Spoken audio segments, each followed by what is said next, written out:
Hi everyone, welcome to study word classes. So friends, आज हम लोग जो है क्लास 7 का हिस्ट्री का चैप्टर नंबर फर्स्ट जो है डिस्कस करने वाले हैं। क्लास 6 पूरी कंप्लीट हो चुकी है हिस्ट्री, तो अगर आपने नहीं देखा तो जाकर के ज्वाइन कर लीजिएगा। चैप्टर वाइज आपको क्लासेस मिल जाएंगी, प्ले लिस्ट बनाई हुई है। तो आज जो है चैप्टर नंबर फर्स्ट जो है हम लोग डिस्कस करने वाले हैं क्लास 7 का, ठीक है। और हिस्ट्री चल रही है, ऐसे ही हम लोग चैप्टर वाइज जो है सारे जो है क्लास 6, 7, 8 डिस्कस करने वाले हैं। तो चैनल के साथ बने रहिएगा। अगर चैनल को सब्सक्राइब नहीं किया तो कर लीजिएगा, जिससे आपको सारे जो है पेपर 1 एंड पेपर 2 की क्लासेस मिलती रहें। बाकी टीचिंग से रिलेटेड आपको सारी ऑफिशियल अपडेट भी मिल जाती है। तो आज का जो चैप्टर है, चैप्टर नंबर 1 हम लोग डिस्कस करने वाले हैं। इसके बाद जो है क्लास 8 की हिस्ट्री जो है हम लोग डिस्कस करेंगे। तो चैप्टर का जो नाम है वो है हजार वर्षों के दौरान हुए परिवर्तनों की जो है पड़ताल, यानी कि हजारों वर्ष में जो परिवर्तन हुए हैं उनको जो है इस चैप्टर में दिया गया है कि कैसे कैसे परिवर्तन देखने को मिलते हैं। तो चलिए फिर स्टार्ट करते हैं आज की क्लास को। इसमें जो है कहा गया कि अरब जो है यानी कि भूगोल वक्ता अल इद्रिसी ने जो है सन 1154 में बनाया था। यह जो है नक्शा दिया गया है, वहाँ जो है उसके द्वारा बनाए गए दुनिया के बड़े मानचित्र का एक हिस्सा है, जो कि यहाँ पर आप देख सकते हैं बना हुआ है ये, ठीक है। ये जो है बना हुआ है। वहीं पर जो है कहा गया कि भारतीय उप महाद्वीप जो है को दर्शाता है। मानचित्र 2 एक जो है फ्रांसीसी मानचित्र ने जो है सन 1720 में बनाया था। दोनों नक्शे एक ही इलाके के हैं, मगर उनमें काफ़ी अंतर है, ठीक है। अंतर जो है काफ़ी देखने को मिलता है, क्योंकि अभी पहले आपने देखा, फिर ये दूसरा मानचित्र, इसमें जो है देखिए बहुत ज़्यादा जो है डिफरेंस है, एक दूसरे में बहुत ज़्यादा अंतर देखने को मिल रहा है। वहीं पर कहा गया कि मगर जो है उनके काफ़ी अंतर हैं। अल इद्रिसी के नक्शे में दक्षिण भारत उस जगह है जहां हम आज उत्तर भारत ढूंढेंगे, और श्रीलंका का द्वीप जो है उत्तर की तरफ है। जगहों के नाम जो है अरबी में दिए गए हैं, और उनमें कुछ जाने पहचाने नाम भी हैं, जैसे कि उत्तर प्रदेश, ठीक है, का कन्नौज। मानचित्र 2 में पहले मानचित्र के बनने के लगभग 600 वर्ष बाद बनाया गया। इस कला अवधि में उपमहाद्वीप के बारे में सूचनाएं काफ़ी बदल गई थी। यह नक्शा हमें ज़्यादा परिचित लगेगा। उसमें जो है विशेषकर तटीय इलाकों के बारीक ब्यौरे देखकर आश्चर्य होता है। यूरोप के नाविक तथा जो है व्यापारी अपनी समुद्र यात्रा के लिए इस जो है नक्शे का इस्तेमाल करते थे, यानी जो समुद्री यात्री थे, जो व्यापार करते थे, वो इस प्रकार के नक्शे का इस्तेमाल किया करते थे। आगे चलते हैं। कहा गया है कि इतनी ही महत्वपूर्ण एक और बात यह है कि दूसरे युग का मानचित्र जो है अंकन का विज्ञान भी बहुत बदल गया था। इतिहासकार जब बीते युगों के दस्तावेजों, नक्शों और लेखकों का अध्ययन करते हैं, तो उसके लिए जो है उन सूचनाओं के संदर्भों का, उनकी भिन्न भिन्न ऐतिहासिक पृष्ठभूमियों का जो है ध्यान रखना जरूरी होता है। ये जो है परिवर्तन जो है देखने को मिलने लगे। अब बात करते हैं कि नई और पुरानी शब्दावली, इसमें जो है क्या परिवर्तन हुआ। अगर समय के साथ साथ सूचनाओं के संदर्भ बदलते हैं, तो भाषा और जो है अर्थों के साथ क्या होता है, ऐतिहासिक जो है अभिलेख कई तरह के भाषाओं में मिलते हैं, और ये भाषाएं भी समय के साथ साथ बहुत बदलती हैं। उदाहरण के लिए जो है मध्य युग की जो है फारसी आधुनिक फारसी भाषा से भिन्न है, ठीक है। यानी जो पुराने टाइम में फारसी लैंग्वेज बोली जाती थी और आज जो है बोली जाती है, उसमें काफ़ी परिवर्तन है। यह जो है विभिन्नता सिर्फ व्याकरण और शब्द भंडार में ही नहीं आई, समय के साथ शब्दों के अर्थ में भी जो है अर्थ भी बदल जाते हैं। यानी कि शब्द के साथ साथ जो अर्थ है, अर्थ भी बदलते हैं। यानी कोई भी अगर लैंग्वेज है तो काफ़ी लॉन्ग टाइम के बाद वो जो है चेंज होने लगती है, धीरे धीरे लोगों का बोलने का तरीका जो है उसमें परिवर्तन होने लगता है, ठीक है। उदाहरण के लिए हिंदुस्तान शब्द ही लीजिए, आज हम इसे जो है आधुनिक राज्य भारत के अर्थ में लेते हैं। 13वीं सदी में जब जो है फारसी के इतिहासकार जो है मिनहाज ए सिराज ने हिंदुस्तान शब्द का प्रयोग किया था, तो उसका जो है आशय पंजाब, हरियाणा और जो है गंगा यमुना के बीच में स्थित इलाकों से था, ठीक है। यानी पुराने टाइम में जो है जो बोलते थे तो इसका मतलब ये था। लेकिन आज जो है हम क्या है, इसको हिंदुस्तान को भारत भी कहते हैं।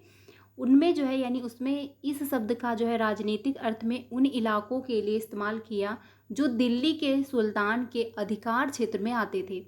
सल्तनत के प्रसार के साथ साथ इस शब्द के अंतर्गत आने वाले क्षेत्र भी बढ़ते गए, लेकिन हिंदुस्तान शब्द में दक्षिण भारत का समावेशन जो है कभी नहीं हुआ। इसके जो है विपरीत 16वीं सदी के आरंभ में बाबर ने हिंदुस्तान शब्द का प्रयोग इस जो है उपमहाद्वीप के भूगोल, पशु पक्षियों और यहाँ के निवासियों की संस्कृति का जो है वर्णन करने के लिए किया।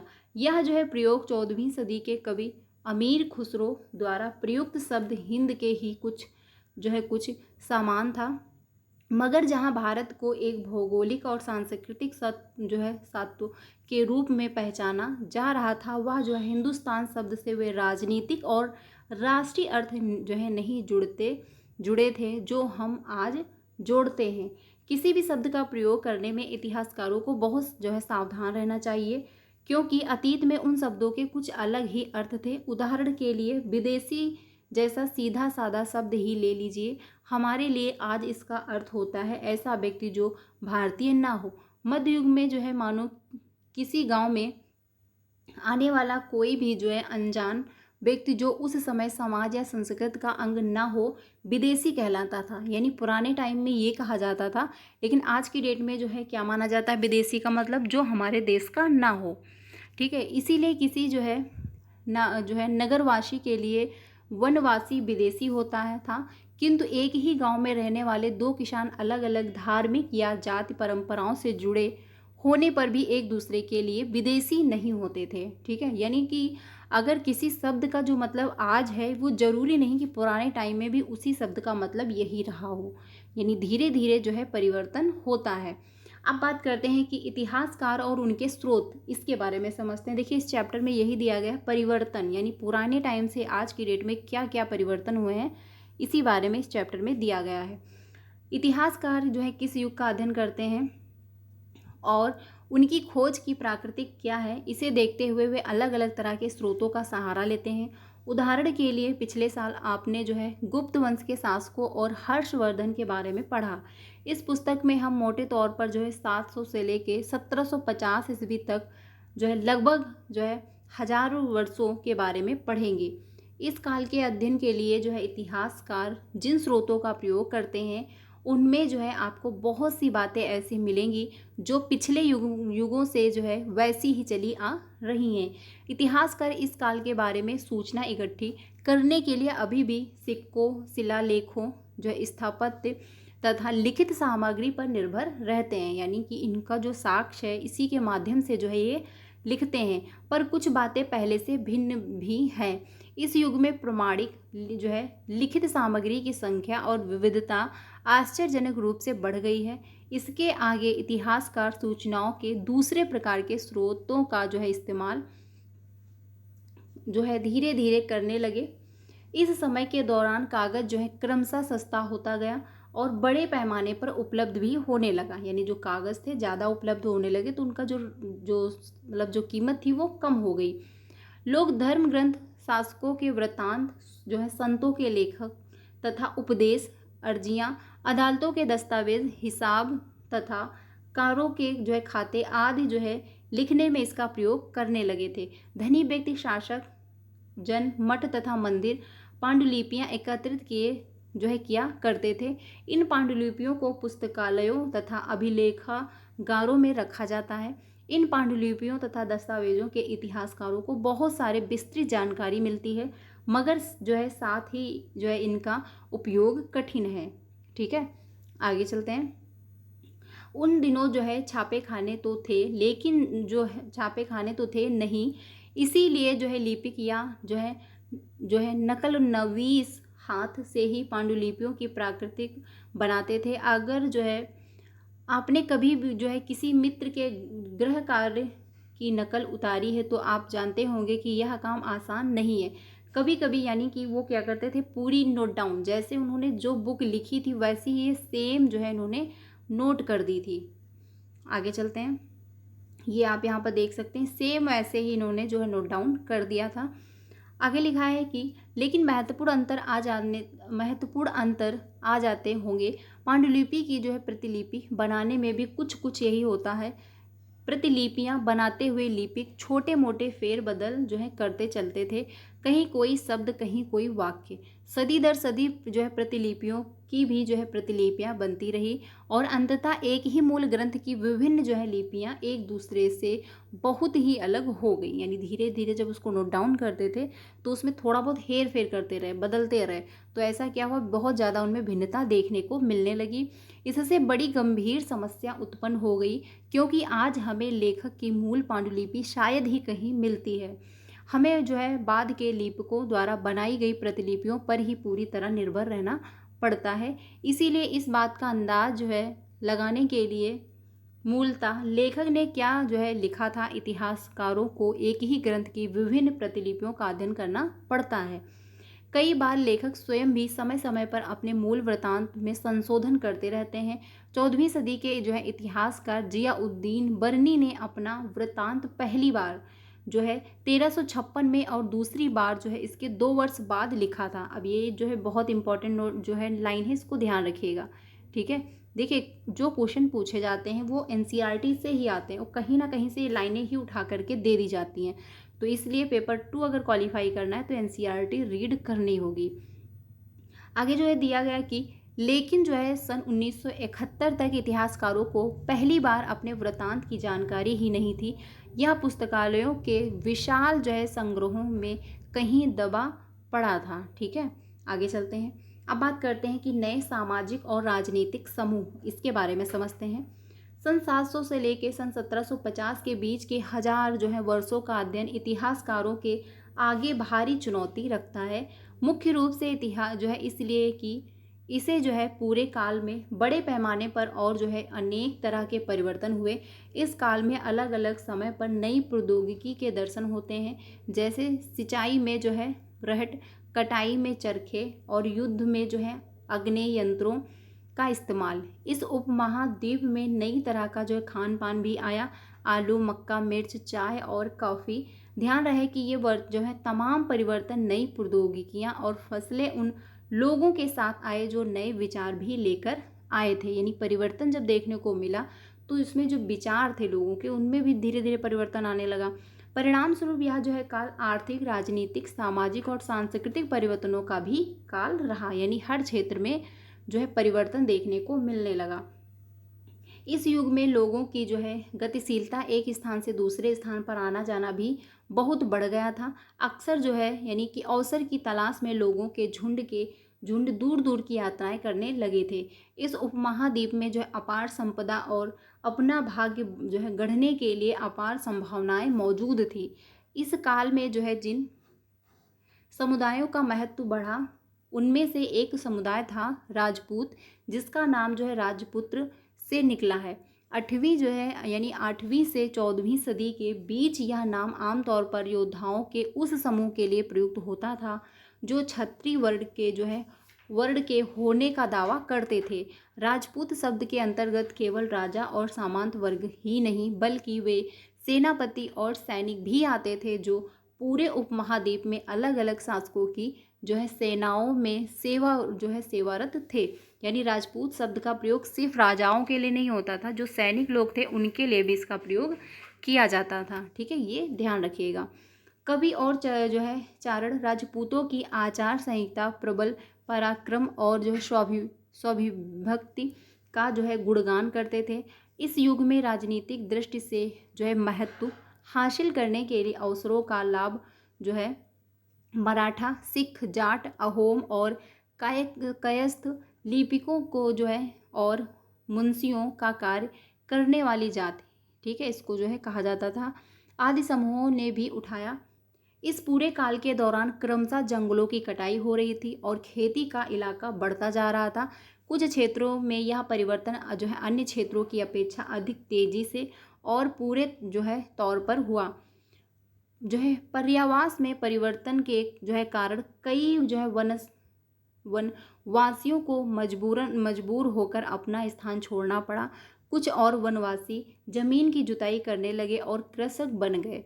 कृषकों के ये नए जो है समूह क्षेत्रीय बाजार मुखियाओं जो है पुजारियों, मठों और मंदिरों से प्रभावित होने लगे। वे बड़े और जटिल समाजों के अंग बन गए। उन्हें जो है कर चुकाने पड़ते थे और स्थानीय जो है मालिक वर्ग के बेगार करनी पड़ती थी। ठीक है, जो है वर्ग की बेगार करनी पड़ती थी। परिणाम स्वरूप किसानों के बीच आर्थिक और सामाजिक अंतर उभरने लगे। ठीक है, जब धीरे धीरे जो है ये सारे परिवर्तन जब हुए तो धीरे धीरे अंतर भी देखने को मिलने लगे कि कौन व्यक्ति आर्थिक रूप से मजबूत है, कौन सा आर्थिक रूप से मजबूत नहीं है। कुछ के पास ज़्यादा जो है उपजाऊ ज़मीन होती थी, कुछ लोग जो है मवेशी भी पालते थे और कुछ लोग खेती से खाली समय में जो है दस्तकारी आदि का जो है कुछ काम कर लेते थे। जैसे जैसे समाज में अंतर बढ़ने लगे, लोग जातियों और उपजातियों में बटे जाने लगे और उनकी पृष्ठभूमि और व्यवसाय के आधार पर उन्हें समाज में ऊंचा या नीचा दर्जा दिया जाने लगा। यानी कि जैसे अंतर देखने को मिलने लगा तो जो आर्थिक रूप से मजबूत थे उनको ऊंचा दर्जा मिल जाता था समाज में, जो आर्थिक रूप से मजबूत नहीं होते थे तो उन्हें नीचा दर्जा जो है दे दिया जाता था। ये दर्जे स्थायी नहीं थे। किसी जाति विशेष के सदस्यों के हाथों में कितनी सत्ता, प्रभाव और संसाधनों का नियंत्रण है, इसके आधार पर उसके दर्जे बदलते रहते थे, यानी समय समय के साथ परिवर्तन भी हो जाता था। एक ही जाति का किसी क्षेत्र में कोई दर्जा हो सकता था और किसी अन्य क्षेत्र में जो है कोई और। आगे चलते हैं। अपने सदस्यों के व्यवहार का नियंत्रण करने के लिए जातियां स्वयं अपने अपने नियम बनाती थी। इन नियमों का पालन जाति के बड़े बुजुर्गों की एक सभा करवाती थी, जिसे कुछ इलाकों में जाति पंचायत कहा जाता था। ठीक है, जाति पंचायत किसे कहते थे? जब लोग बैठ करके जो है जो बड़े बुजुर्ग होते थे वो सभा उनकी लगती थी, उसी को कहते थे जाति पंचायत। ठीक है, लेकिन जातियों को अपने निवास के गांव के जो है रिवाजों का पालन भी करना पड़ता था। इसके जो है अलावा कई गांवों पर मुखियों का शासन होता था। मिल मिलाकर वे किसी राज्य की एक छोटी सी जो है इकाई भर होती थी। आगे चलते हैं, अब बात करते हैं क्षेत्र और साम्राज्य, इसके बारे में समझते हैं। चोल जो है, तुगलक, मुगल जैसे बड़े बड़े राज्यों के अंतर्गत कई सारे क्षेत्र आ जाते थे। दिल्ली के सुल्तान गयासुद्दीन जो है बलवन की प्रशंसा में एक संस्कृत प्रस्ती में उसे एक विशाल साम्राज्य का शासक बताया गया है, जो पूर्व में बंगाल से लेकर पश्चिम में जो है अफगानिस्तान के जो है गजनी तक जो है फैला हुआ था और जो है जिसमें संपूर्ण दक्षिण भारत भी आ जाता था। गौड़ आंध्र जो है केरल, कर्नाटक, महाराष्ट्र और गुजरात आदि जो है भिन्न भिन्न क्षेत्रों के लोग जो है उसकी सेना, ठीक है, सेना के आगे जो है पलायन कर जाते थे। इतिहासकार जो है विजय अभियान के इन दावों को जो है अतिशयोक्तिपूर्ण मानते थे। साथ ही वे यह जो है समझने की कोशिश में भी लगे रहते थे कि शासक लोग इस जो है उपमहाद्वीप के भिन्न भिन्न भागों पर अपने अधिकार का उल्लेख क्यों करते रहते हैं। ठीक है, अब चलते हैं आगे। अब हम लोग बात करते हैं कि सन 700 तक जो है कई क्षेत्रों के अपने अपने भौगोलिक आयाम तक तय हो चुके थे और जो है उनकी अपनी भाषा तथा सांस्कृतिक विशेषताएं स्पष्ट हो गई थी। यानी जब 700 ईस्वी आई तो ऐसा हो चुका था। अध्याय 7 में आपको इसके बारे में जो है अध्याय यानी चैप्टर नंबर 7 में जो है इसके बारे में जानकारी मिलेगी। इन राजाओं के बीच काफ़ी जो है टकराहटें चल रही थी। कभी कभी चोल, खजली, तुगलक और जो है मुगल जैसे राजवंश अनेक क्षेत्रों में क्षेत्रों में फैला एक विशाल साम्राज्य भी खड़ा कर लेते थे। ये सभी साम्राज्य जो है समान रूप से स्थिर या जो है सफल नहीं हो पाते थे। ठीक है, आगे चलते हैं। 18वीं सदी में जो है मुगल वंश पतन के जो है ढलान पर था। फलस्वरूप क्षेत्रीय राज्य फिर से उभरने लगे, लेकिन वर्षों से जो है सर्व क्षेत्रीय साम्राज्यों का शासन चल रहा था उससे जो है क्षेत्रों की प्रकृति जो है बदल गई थी। उन पर कई छोटे बड़े राज्यों का जो है शासन चलता रहता था और उन राजाओं की जो है बहुत सी बातें इस उपमहाद्वीप के अधिकतर भाग पर फैले इन क्षेत्रों को विरासत में मिली थी। इस तथ्य का जो है पता हमें कई जो है परंपराओं से लगता है जो इन क्षेत्रों में उभरी थी। इन परंपराओं में कुछ एक दूसरे से भिन्न और कुछ एक समान हैं। ऐसी परंपराएं हमें प्रशासन, अर्थव्यवस्था के प्रबंध तथा उच्च संस्कृति तथा भाषा के संदर्भ में मिलती हैं। सन 700 से लेकर सन 1750 के बीच के हजारों वर्षों में इन जो है विभिन्न क्षेत्रों की प्रकृति एक दूसरे से कट कर अलग अलग नहीं पनपी थी। हालांकि उनके जो है चरित्र की अपनी विशिष्टताएं बनी रही थी, मगर जो है समन्वय की सर्व क्षेत्रीय ताकतों का प्रभाव भी उन पर पड़ता था। अब हम लोग बात करते हैं पुराने और नए धर्म, इसके बारे में समझते हैं कि जो पुराने टाइम में धर्म थे और नए धर्म में क्या परिवर्तन हुआ। इतिहासकार के जिन जो है हजार वर्षों की पड़ताल हम कर रहे हैं, उनके जो है इनके दौरान धार्मिक परंपराओं में कई बड़े परिवर्तन आए। वैदिक जो है यानी दैविक तत्व में लोगों की आस्था कभी कभी बिल्कुल ही वैयक्तिक स्तर पर होती थी, मगर आमतौर पर इस आस्था का स्वरूप जो है सामूहिक होता था। किसी जो है दैविक तत्व में सामूहिक आस्था यानी धर्म प्रायः जो है स्थानीय समुदायों के सामाजिक और आर्थिक संगठन से संबंधित होती थी।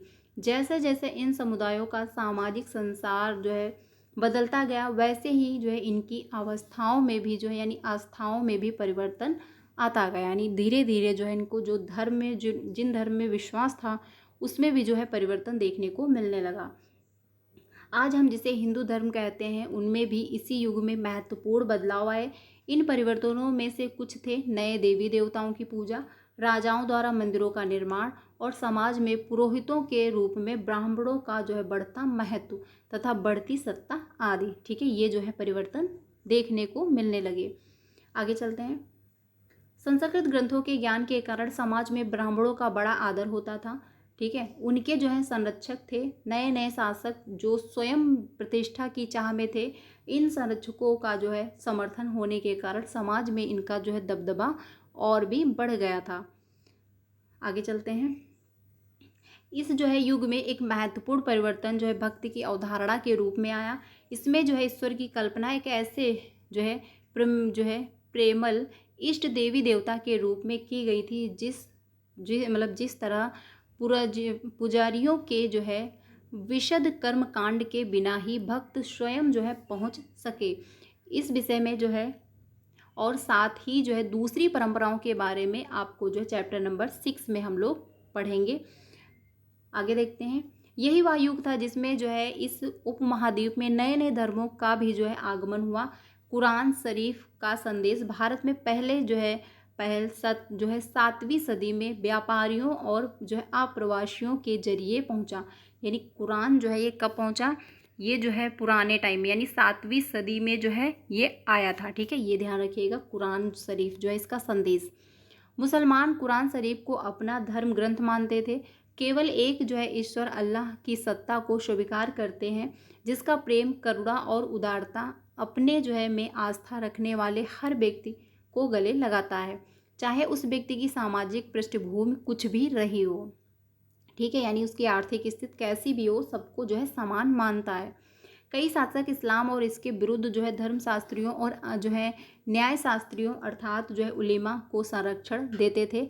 हिंदू धर्म की जो है ही भांति इस्लाम के अनुयायी भी अपने धर्म की जो है अलग अलग तरह के व्याख्या करते थे।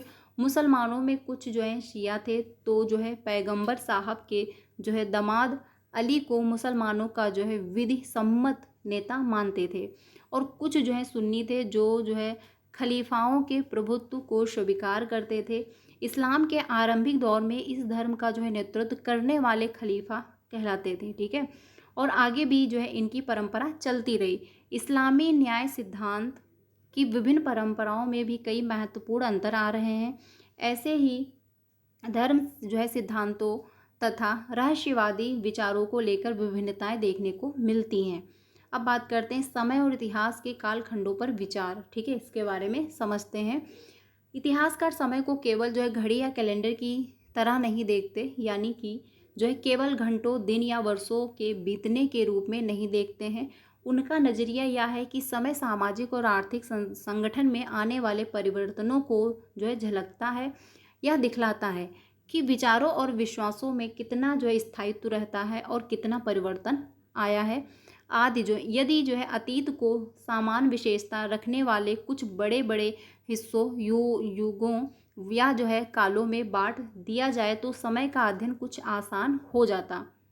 आगे चलते हैं। 19वीं सदी के जो है मध्य में अंग्रेज इतिहासकारों ने भारत के इतिहास के 3 युगों में बांटा था, हिंदू, मुस्लिम और जो है ब्रिटिश। ठीक है, ये ध्यान रखना, 3 कालखंडों में इसका विभाजन हुआ था।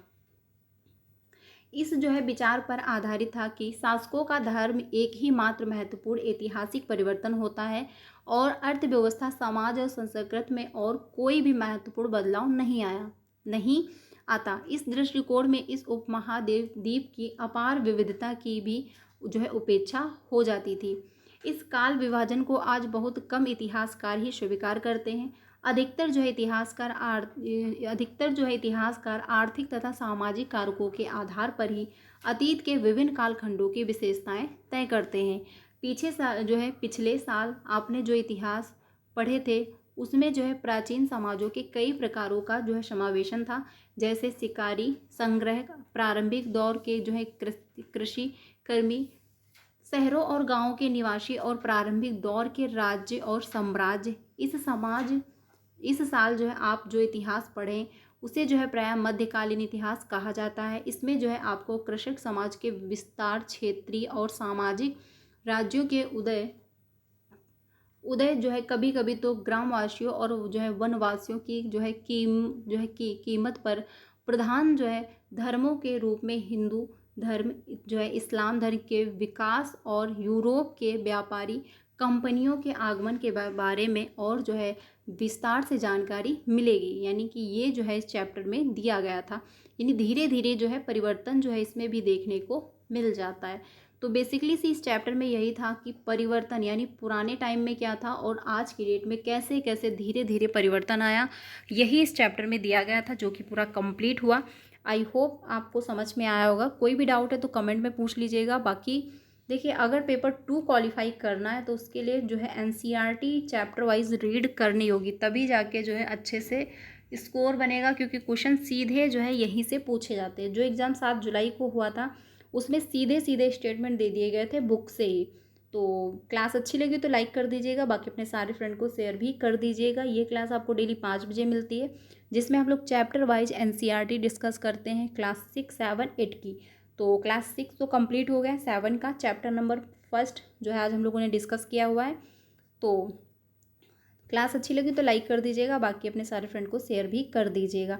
डेली 5 बजे जो है आप लोग मेरे साथ ज्वाइन हो सकते हो, जहाँ पर हम लोग पेपर 1 और पेपर 2 दोनों की प्रिपरेशन कर रहे हैं।